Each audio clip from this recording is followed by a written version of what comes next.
professor Carlos Alberto Stail é mestre em teologia pela nossa Faculdade Eclesiástica da PUC e mestre em filosofia da educação pela Fundação Getúlio Vargas, segundo mestrado, em 84 primeiro e 90 segundo. E é doutor em antropologia social pelo Museu Nacional, UFRJ, tendo terminado seu doutorado em 1995. É professor titular da Universidade Federal do Rio Grande do Sul, onde encontra-se agora aposentado, professor visitante na Universidade Federal de São Paulo atualmente, pesquisador do CNPq, realizou um pós-doutorado na Universidade da Califórnia, em San Diego, em 2006, foi presidente da Associação de Ciências Sociais do Mercosul, coordenador da área de Antropologia e Arqueologia na CAPES, entre 2008 e 2011, diretor da Associação Brasileira de Antropologia, de 2012 a 2014, coordenou o Núcleo de Estudos da Religião e foi editor da revista Horizontes Antropológicos, Ciências Sociais e Religião e Debates do NER. Ao longo da sua trajetória, ele tem pesquisado temas como peregrinação, turismo religioso, catolicismo, New Age, espiritualidade, movimentos sociais, religião e política. Tem um enorme leque de publicações, entre as quais se destaca O Sertão das Romarias, que ganhou, em 1996, o prêmio Silvio Romero. E orientou diversas dissertações de mestrado, tese de doutorado, participação em congressos, simpósios, tem um currículo vastíssimo e foi, então, como já disse antes, também membro da primeira comissão de reabilitação histórico-eclesial do Padre Cícero, instaurado na Diocese do Crato. É um grande amigo, com quem trocamos ideias e trabalhamos juntos há muito tempo. Então, agora passo a palavra ao professor Carlos Alberto Stail. Bom dia a todos, a todas. É uma alegria estar aqui. Agradeço imensamente o convite do Padre Valdecir. E agradeço as palavras do amigo Paulo Fernando. Fico muito feliz com a presença do D. Gilberto, né, que já nos encontramos em outro simpósio em Juazeiro. Muito feliz também com a presença da irmã Anete, querida amiga, e com quem trabalhamos na comissão e depois da comissão, mantivemos sempre um diálogo e trocas, né, muito frutíferas sobre a importância do Padre Cícero, né, para a Igreja e, mais do que isto, para a construção de uma nação brasileira capaz de respeitar os pobres. A conferência que eu preparei se intitula Padre Cícero, Reconciliação e Modernidade. E pretendemos apresentar aqui uma interpretação de alguns eventos da vida do Padre Cícero na chave da reconciliação. Como sabemos, a sua vida como sacerdote e como político mobilizou fortes paixões e conflitos em seu tempo, com repercussões até os dias de hoje. O que mostra que, vistos numa perspectiva histórica, os acontecimentos de Juazeiro estão distantes de qualquer intento de localizá-los num espaço ou num tempo isolado. Ao contrário, como bem mostrou Ralph de la Cava, este movimento religioso popular originou-se e desenvolveu-se dentro de um contexto social de âmbito mundial e nacional, afetando e sendo afetado tanto a e pela Igreja Católica, como instituição internacional, quanto a política nacional do Brasil imperial e republicano. Como Paulo Fernando já bem apresentou aqui, ao traçar o contexto e a trajetória histórica do catolicismo, destacando o momento em que Padre Cícero atuou como sacerdote e como político. Repensar este movimento no contexto do século XXI é o desafio a que nos propomos, tendo como ponto de ancoragem o trabalho realizado na Comissão de Reabilitação Histórica do Padre Cícero e as ações do Vaticano que culminaram na Carta de Reconciliação Histórica da Igreja com o Padre Cícero, publicada em 2015. O que nos permite afirmar que o movimento de Juazeiro não foi interrompido pelas sucessivas sanções que foram impostas pela hierarquia católica ao Padre Cícero, desde 1989, quando ele testemunha o milagre eucarístico em que a hóstia verteu sangue na boca da Beata Maria do Araújo. Nossa reflexão se inicia com algumas breves considerações sobre o sentido de reconciliação no pensamento bíblico-teológico, seguidas da interpretação filosófica da filósofa judaica Hannah Arendt sobre o perdão. Feito isto, passaremos a discorrer sobre a relação que os eventos de Juazeiro tiveram com o movimento da romanização e com o projeto de modernização na política nacional. No passo seguinte, analisaremos os desdobramentos da prática da reconciliação na vida do Padre Cícero, que se expressa na sua luta por incluir os pobres na vida eclesial e na narrativa da nação brasileira. Então, primeiro ponto, a reconciliação à luz da teologia bíblica. Tomamos como referência o verbete sobre reconciliação do Dicionário Bíblico-Teológico, editado por Johannes Bauer.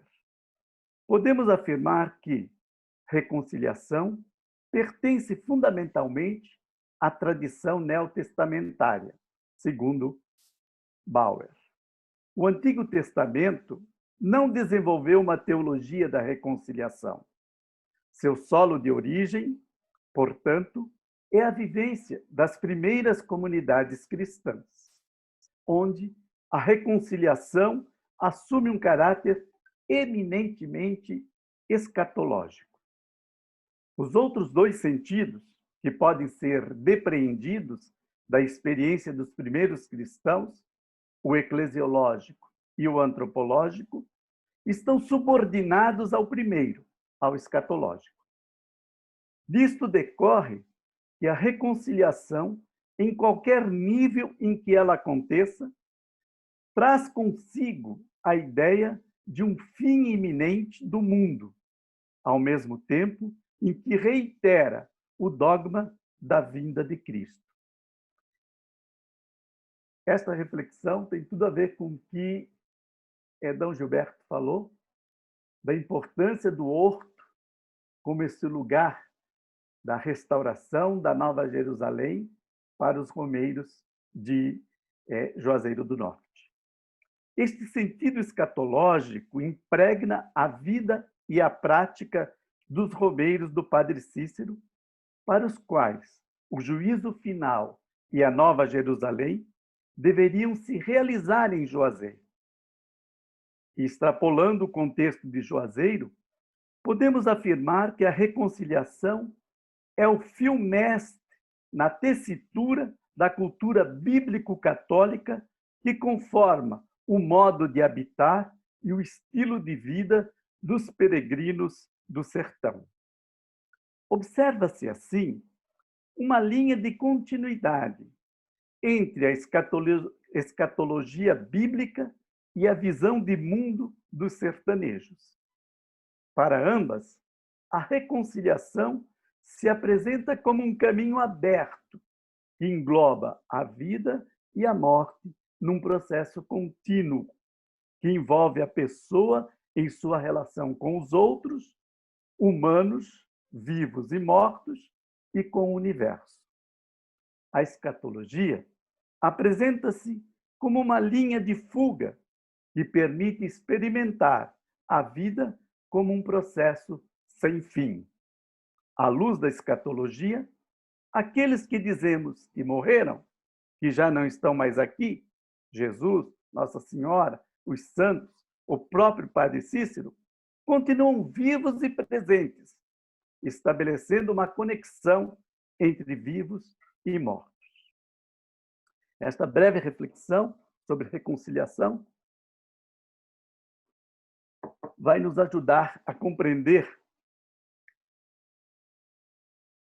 a vida e os desdobramentos de Juazeiro.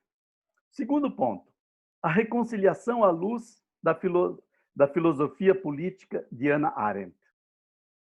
Passamos agora a considerar a reconciliação tomando como referência a reflexão de Hannah Arendt sobre o perdão em seu livro A Condição Humana.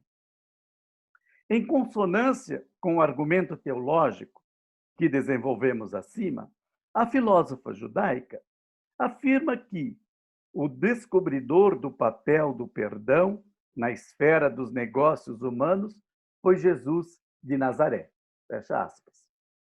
Partindo da premissa de que existimos atados numa teia de relações que produzem atritos e conflitos constantes, Hannah Arendt afirma que o perdão é indispensável para libertar e desobrigar o ser humano das consequências desagregadoras de suas ações. Ou seja, o perdão é condição para a liberdade. Ela cita a palavra de Jesus, segundo a qual a iniciativa do perdão é sempre do ser humano. O Evangelho afirma que se deve perdoar não porque Deus perdoa, mas sim que Deus perdoará se cada um de nós, no íntimo de nossos corações, perdoar o outro. Outro aspecto a resgatar do pensamento de Arendt diz respeito à relação da reconciliação com o amor. Aqui, segundo a autora, o Evangelho é claro. Perdoados lhe serão seus muitos pecados, porque amou muito, mas aos que menos se perdoa, menos ama. Embora esteja referido, sobretudo, ao universo das relações pessoais, o amor se traduz, no âmbito político, por respeito. O problema dos tempos modernos, prossegue Arendt, é que o respeito está restrito ao que se admira ou se preza. No entanto, diz a autora, na vida política e social, o respeito pelo outro, enquanto tradução do amor, é condição indispensável para que possa haver reconciliação. Enfim, a existência de um ambiente amoroso torna-se indispensável para o exercício do perdão e para a prática da reconciliação na vida cotidiana e na vida política. Sem esse ambiente, ao invés da reconciliação, teremos intolerância e desconsideração e desprezo pelo outro, especialmente por aqueles com quem não concordamos. Passo agora a discutir a questão da modernização liberal e a possibilidade de um outro projeto de modernização, do qual Paulo Fernando já fazia alusão, que estava no horizonte do Padre Cícero. Ao lançar um olhar sobre o período em que viveu o Padre Cícero, vamos perceber uma profunda ruptura cultural no Brasil, produzida pelo projeto de modernização que se impôs de fora para dentro no âmbito da sociedade brasileira. Deslumbradas pela crença no progresso, as elites econômicas e políticas do país reinterpretaram as relações sociais de complementariedade que estruturavam a sociedade agrária e tradicional do Brasil, fundada sob os estatutos do compadrio, do arrendamento de terras e do faccionalismo político, na chave da ideologia moderna, estabelecendo assim uma divisão irreconciliável entre as elites nacionais escolarizadas e o povo pobre e iletrado dos sertões. A concepção de nação que se forja a partir deste ideário enseja uma prática social e política que internaliza e institui a divisão entre uma minoria ilustrada, que se vê como vanguarda, e uma maioria não escolarizada, que precisava, na visão desta minoria ilustrada, ser erradicada da vida social e política do país. Este dualismo permanece até os dias de hoje como base para a discriminação e o desprezo das elites deste país pelos pobres e por suas tradições, reiterando o sentimento de que tudo que é brasileiro é ruim. No âmbito eclesial, o dualismo instituiu a divisão entre o catolicismo popular tradicional e o catolicismo romanizado clerical. À luz da romanização, as práticas devocionais populares, com suas rezas, festas e folias, passaram a ser vistas como supersticiosas e interpretadas como um legado histórico negativo a ser superado pela catequese e a disciplina moral. Para além dos conflitos que marcaram as relações entre a Igreja Católica e o Estado, dos quais o Paulo bem caracterizou aqui em sua palestra, observa-se uma convergência de interesses que se expressa no apoio das elites modernas laicas e do clero romanizador no combate à cultura e à religiosidade popular neste momento da nossa história.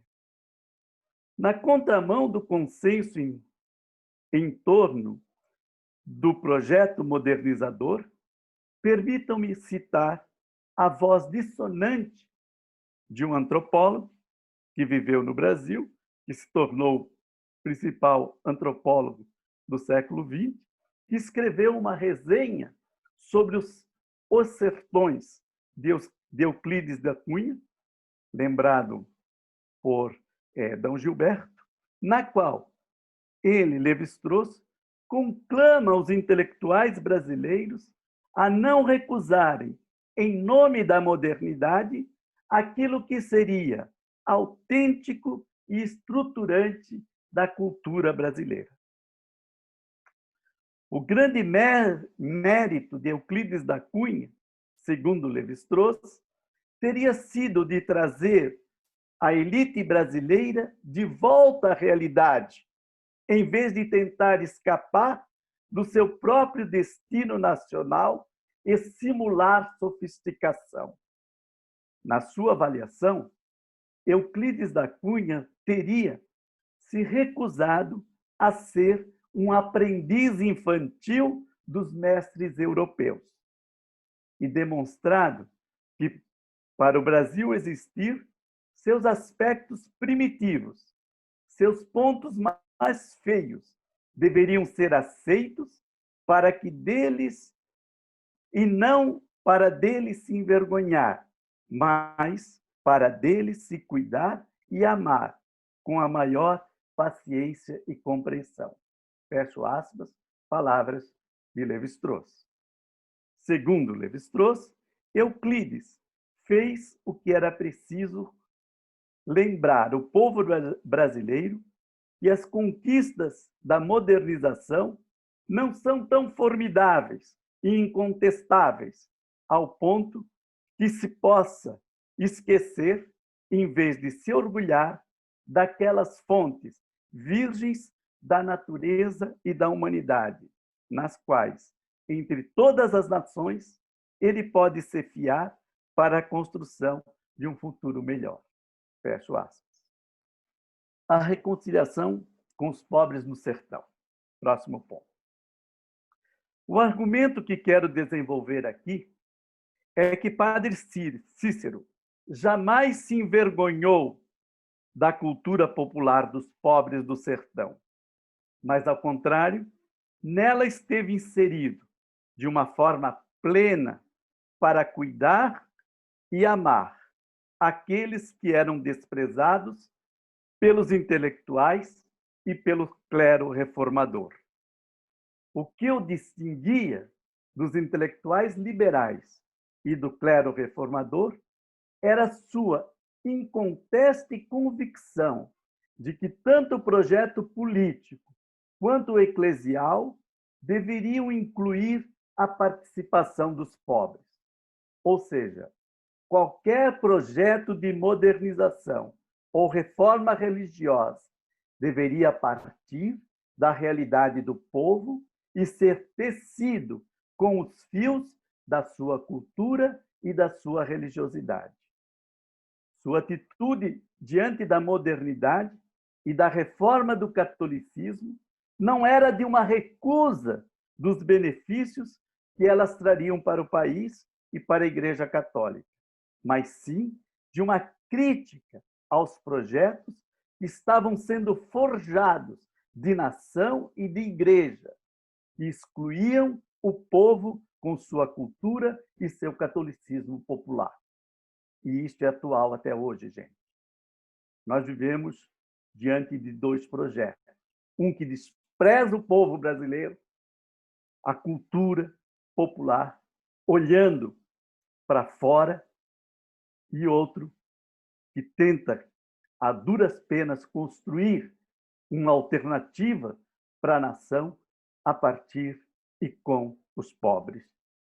Embora tenha sido formado no rigor de um seminário ultramontano, Padre Cícero recusa-se a assumir uma posição de externalidade em relação ao catolicismo popular. O efeito da romanização sobre sua formação foi nuançada pela admiração que ele nutria pela figura do padre Biapina, pelo qual Padre Cícero nutria uma profunda admiração. Foi a inspiração de Biapina e sua empatia para com os pobres dos sertões que determinou a escolha do Padre Cícero por Juazeiro como local de trabalho. Uma escolha que partiu de uma decisão pessoal, ancorada numa experiência onírica, de sonho, como já foi várias vezes aqui referida.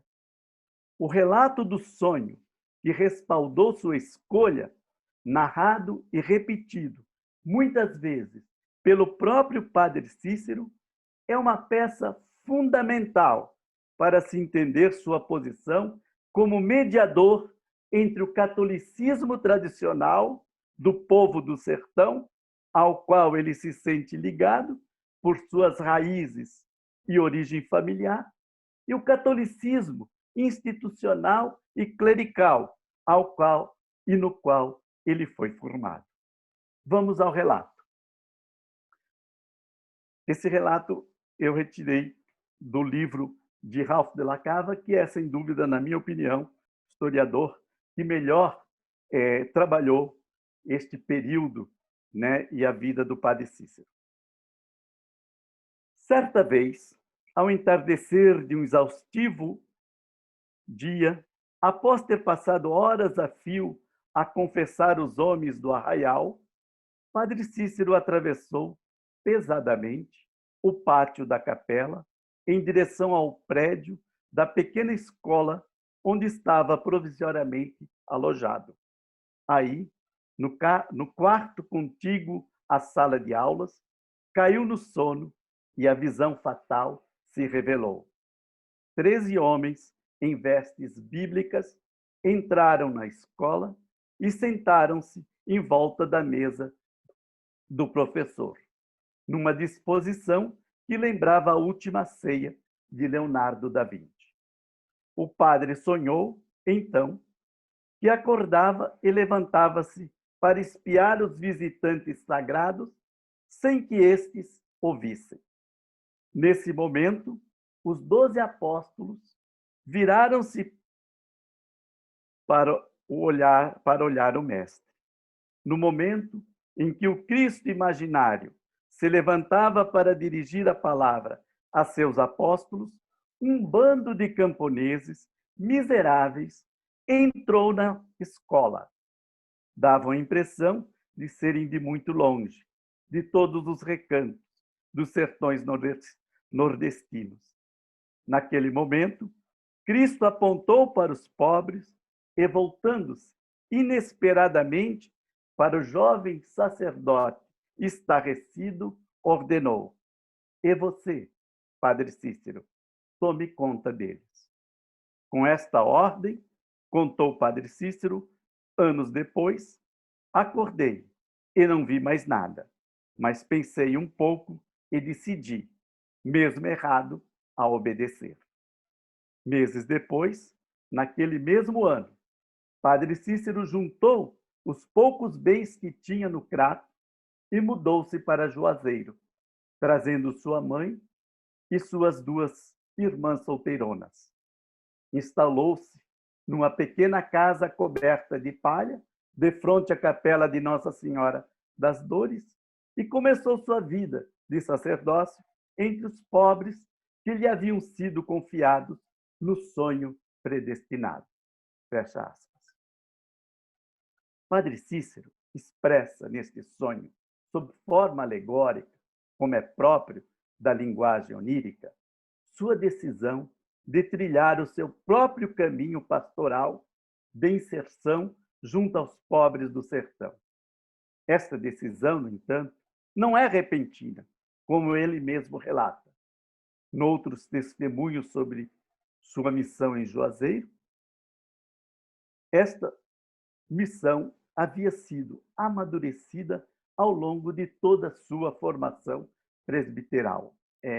Padre Cícero, assim como outros seminaristas, não receberam de uma forma passiva aquilo que veio pela romanização, mas eles reagiram e ativamente incorporaram o que a romanização trazia em termos de transformação do catolicismo no Brasil.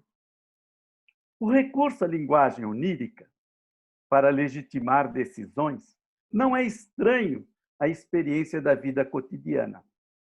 Poderíamos mesmo dizer que é normal para qualquer pessoa, crente ou não, ter uma visão em sonhos que tornam inteligíveis questões com que se debate ou que aclaram situações em que é preciso tomar uma decisão conflitante. A linguagem onírica, portanto, não deve ser tomada como uma fuga do mundo real, mas, antes, como um impulso para a ação. É neste horizonte que interpretamos a decisão do Padre Cícero em seguir a missão evangélica que lhe for atribuído por Jesus de amar e cuidar dos pobres num sonho. O sonho introduz Padre Cícero num cosmos em que o evangelho e o contexto social se entrelaçam e tecem a trama do mundo vivido, inscrevendo e ambientando a narrativa bíblica no sertão. Ou seja, como vemos no relato acima transcrito, o quadro da última ceia é redesenhado pela presença dos retirantes, que, com a crueza de sua miséria, adentram a cena onírica e misturam-se com os personagens bíblicos, legitimando a escolha do Padre Cícero por Juazeiro a partir de uma decisão pessoal assumida como vocação e chamado de Deus. Breves palavras sobre a controvérsia em torno do milagre. O recurso ao sonho será acionado novamente na controvérsia que envolve o milagre da transformação da hóstia em sangue, envolvendo a Beata Maria do Araújo.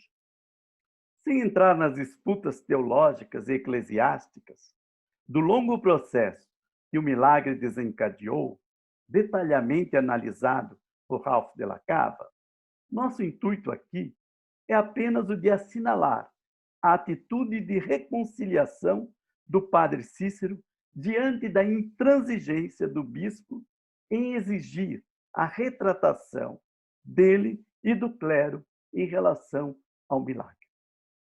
Em carta a D. Joaquim, em julho de 1891, padre Cícero, mais uma vez, recorre ao sonho para justificar sua recusa à retratação.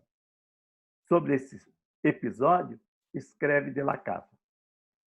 Padre Cícero justificou sua posição recorrendo a uma fonte de autoridade mais alta do que a de D. Joaquim. Explicou solenemente que, durante 3 dias consecutivos, Cristo apareceu-lhe em sonho, numa série de visões, revelando-lhe o significado dos acontecimentos de Juazeiro.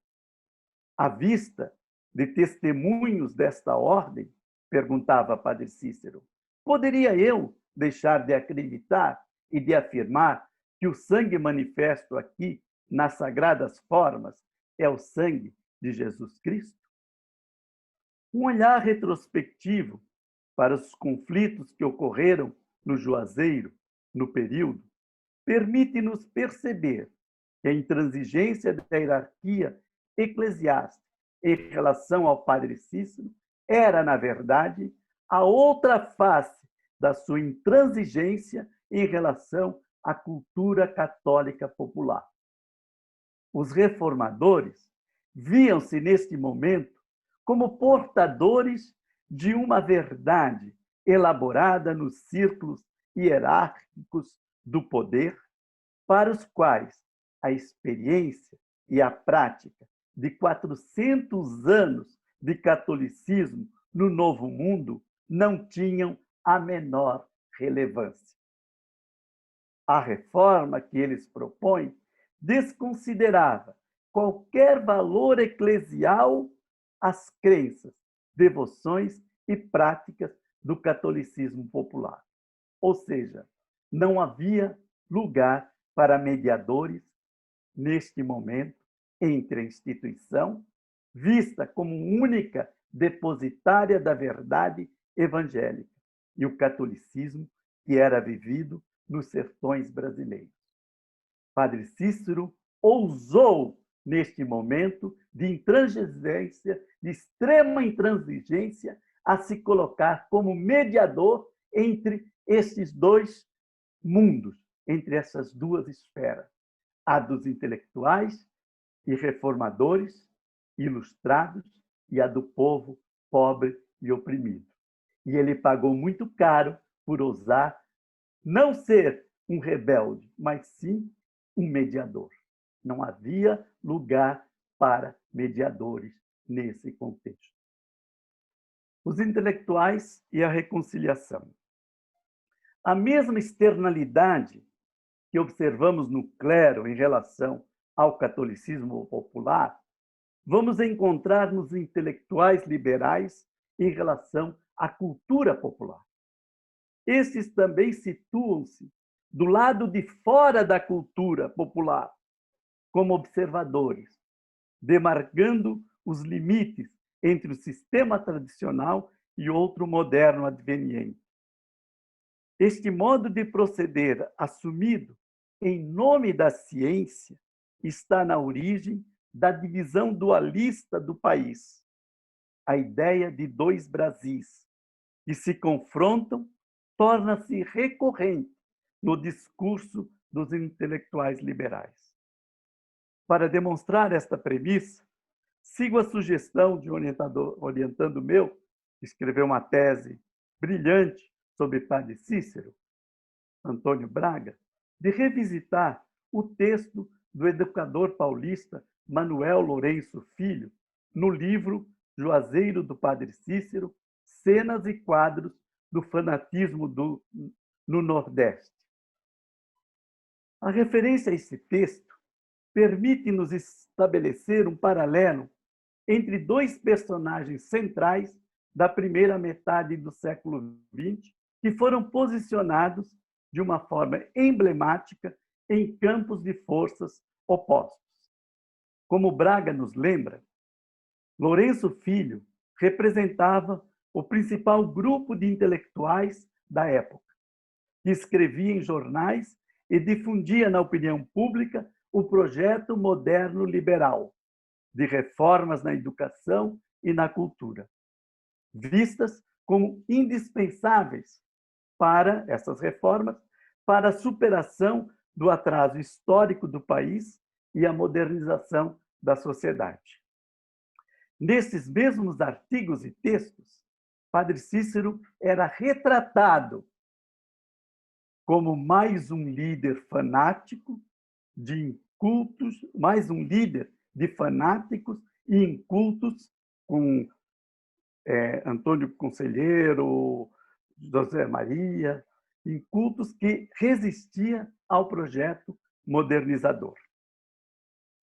Lourenço Filho visita o Juazeiro entre abril de 1922 e dezembro de 1923, período em que morou no Crato.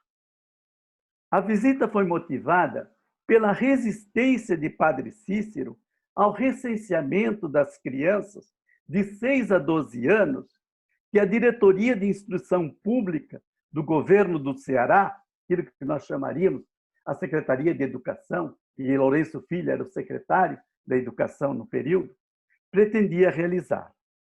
Ainda que, aos olhos de Lourenço Filho, esta recusa do Padre Cícero venha a compor mais uma cena do fanatismo nordestino, subtítulo do seu livro, é possível fazer uma outra leitura deste fato, consoante com a lógica e a perspectiva da cultura popular. Ou seja, acreditamos que essa recusa do Padre Cícero possa ser interpretada, e assim nós o fazemos, como uma atitude de resistência à dominação e ao controle do Estado sobre a vida da população local. Afinal, no contexto da cultura bíblico-católica dos sertões, qualquer recenseamento remete tanto ao decreto do imperador romano, que obrigou José e Maria a deslocar-se para Belém, onde Jesus nasceria numa manjedoura, quanto à consequente matança de crianças decretada por Herodes. Esse pretexto, subjacente ao ato político de recusa ao recenseamento, indica, na verdade, uma atitude, não uma atitude obscurantista do Padre Cícero, como foi vista por Lourenço Filho, mas uma sintonia fina do Padre Cícero com a cultura dos sertanejos. Os romeiros aparecem no livro de Lourenço Filho como tipos degredados, doentes e degenerados, que oscilam entre a submissão e a violência latente que ameaça a ordem.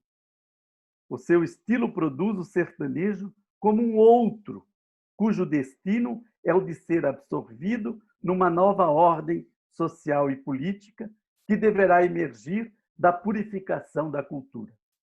O tom dramático do seu relato apresenta o romeiro como um outro incômodo do qual devemos nos envergonhar.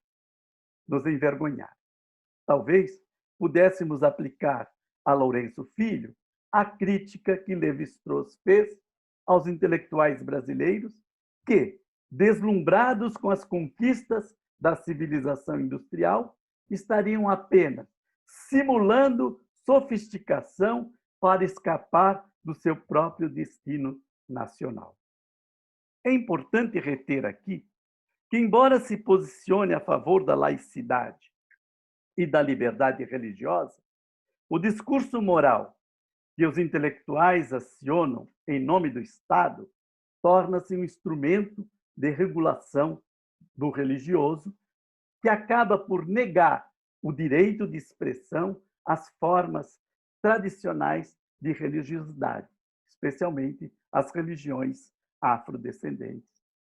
Nesse sentido, a atitude de acolhida e respeito de Padre Cícero para com os pobres do sertão torna-se altamente perturbadora na medida em que evidencia um dissenso inoportuno na elite escolarizada. Afinal, o esperado da parte de um sacerdote católico, naquele momento, com formação escolar, era que olhasse para os sertanejos como objetos da ação civilizadora do Estado e da Igreja. É ainda importante observar que outros intelectuais e cientistas que visitaram Padre Cícero neste mesmo período produziram relatos inteiramente discordantes e opostos ao de Lourenço Filho. Ou seja, longe da imagem grotesca que Lourenço Filho apresenta do Padre Cícero, aqueles que dele se aproximaram sem a ideologia da divisão entre o Brasil atrasado dos sertões e o Brasil do futuro que anunciam, puderam testemunhar que, embora tenha vivido no sertão, a visão de mundo e o conhecimento do Padre Cícero tornavam-no um interlocutor capaz de dialogar com inteligência e propriedade sobre questões e temas científicos da época. Passo para a conclusão. Ao longo deste texto, procuramos seguir a linha da reconciliação para compreender a ação do Padre Cícero como mediador entre o sertão e o litoral, entre os pobres e as elites nacionais, entre a cultura popular e a modernidade adveniente, entre o catolicismo tradicional e o movimento reformador. Uma ação que se torna particularmente agonística, visto que acontece no momento histórico em que estas divisões eram explicitadas e aprofundadas pelo projeto de modernização hegemônico que se afirmava com a proclamação da República e com o avanço do catolicismo ultramontano. E neste percurso, partimos de uma breve referência às raízes bíblicas do conceito de reconciliação, no esforço de estabelecer um diálogo das ciências sociais com a teologia. Em seguida, incursionamos pela inesperada reflexão da filósofa judia Hannah Arendt sobre o perdão como uma prática inaugurada por Jesus de Nazaré. Na esteira do que ela propõe, procuramos transpor o conceito da reconciliação e do perdão do contexto religioso para a cena política, numa aposta de que eles nos dariam pistas preciosas para uma compreensão mais aprofundada dos fatos sociais. Ao puxar este fio, foi possível perceber que a reconciliação não começa nem termina num decreto. O documento emitido por uma autoridade, mas ela permeia a totalidade da vida política e social, indo muito além dos cânones jurídicos e eclesiásticos. A reconciliação, nós quisemos mostrar, não está nos documentos apenas. É alguma coisa que vaza, que transcende esses contextos eclesiásticos e permeia toda a vida social e política. Ao voltarmos mais especificamente para a prática pastoral e política do Padre Cícero, demos-nos conta de que a reconciliação era um impulso vital que efetivamente o mobilizava. Então, discorremos sobre algumas controvérsias públicas em que ele esteve envolvido. E ao analisar o sentido de sua mediação nestes conflitos, percebemos que ela foi exercida sempre em favor dos pobres e dos romeiros do sertão. Ou seja, Padre Cícero não foi um mediador neutro. Sua posição como sacerdote e intelectual conferiu-lhe um lugar de reconhecimento e legitimidade, o qual ele ocupou para falar em nome daqueles com os quais partilhava sua vida, morando e atuando como um pároco de aldeia num rincão perdido do Nordeste, onde sua presença fez diferença, projetando no cenário nacional e internacional. Padre Cícero não se posiciona contra as promessas dos avanços tecnológicos, sociais, morais e políticos da modernidade. Ao contrário, ele foi um agente de modernização em Juazeiro. Sua crítica, na verdade, se direciona ao projeto de modernização posto em curso pelas elites políticas e pelos intelectuais liberais, na medida em que este projeto excluía os pobres do sertão e apresentava-os como um entrave a ser removido no caminho do progresso que o país deveria trilhar, tendo como modelo os países desenvolvidos. Por fim, entendemos que a crítica do Padre Cícero ao projeto hegemônico de modernização na sociedade brasileira é de reforma do catolicismo romano, tem como foco o fato de eles excluírem os pobres e negarem a cultura e a religiosidade como dimensões a serem incorporadas na narrativa da nação. O que fica evidente, como procuramos mostrar, recorrendo a Lévi-Strauss, na vergonha que os intelectuais liberais e o clero ultramontano deixam transparecer em relação aos aspectos primitivos e os pontos mais feios da cultura popular, incapazes estes de reconhecer que o sertanejo é, antes de tudo, um forte, como fez Euclides da Cunha na frase que se tornou um ícone da literatura brasileira. Muito obrigado.